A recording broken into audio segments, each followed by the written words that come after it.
Dr. Mustafa Madbouly attended a conference of the Ministry of Education at Anessa Hospital in New Capital earlier on Wednesday.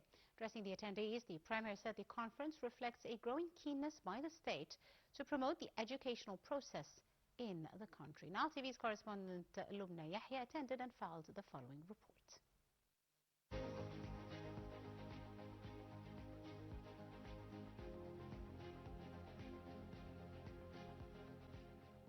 A transformative milestone for the future of Egyptian youth took center stage in Cairo today.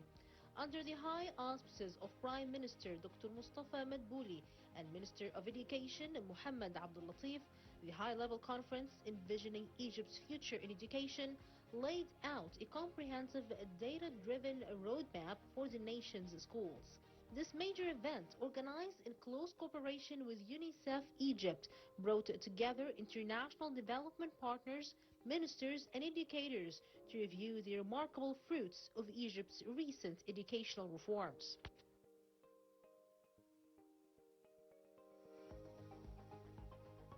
We are excited to be celebrating the progress of a very ambitious and important reform of the education system. We presented an assessment that UNICEF led in collaboration with many partners to see the progress on these reforms. Reforms that really started to think a vision around the transformation of the education sector. We saw critical results, including that children are going back to school, the teachers feel protected and supported, that we have a new curriculum reform, that we have classes that are smaller, which are basic pillars of foundational learning. The tone of the day was clear. Education is no longer viewed as just a basic public service, but as a strategic cornerstone of the state. This is a good event because it represents the opinion of an international organization that is known for its competency about a state of education in Egypt, which shows a remarkable improvement in certain areas, but we should not forget that the whole concept of reforming education is more than just one report. But as officials and UNICEF representatives reviewed the monumental progress achieved between 2024 and 2026, including a massive surge in school attendance and a significant reduction in classroom density, one message resonated above all.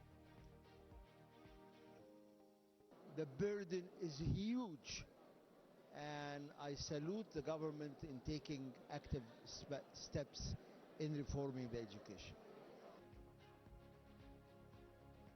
Delegates and speakers unanimously stressed that none of these groundbreaking achievements would have happened without the unwavering support, profound vision and decisive leadership of President Abdel Fattah al-Sisi.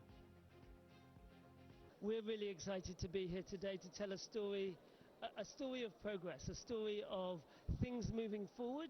I think, as you put it right, there was a vision to change the education system led by His Excellency the Prime Minister, His Excellency the Minister of Education, and we were happy to support that, support those reforms, support that progress, but also today tell the story that we're confident that real change is happening across this country.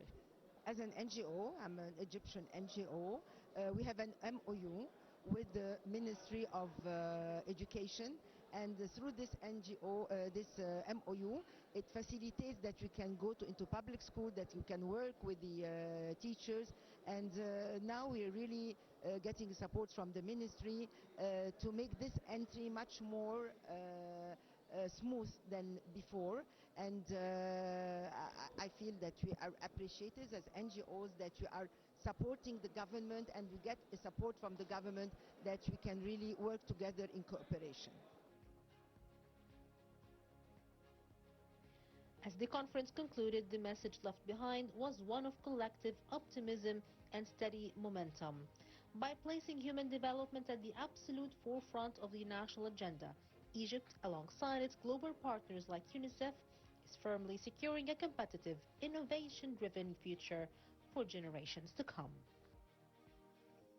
Turning dreams into reality and turning ambition into purpose. This is exactly what we saw today at the press conference and the new evidence and results of the educational progress here in Egypt with the UNICEF under the auspices of the Prime Minister Dr. Mustafa Madbouly and the Minister of Education Mohammed Abdul Latif. This is Lubna Yahya reporting for Nile TV International. And for our final report, Egypt is charting an ambitious course to expand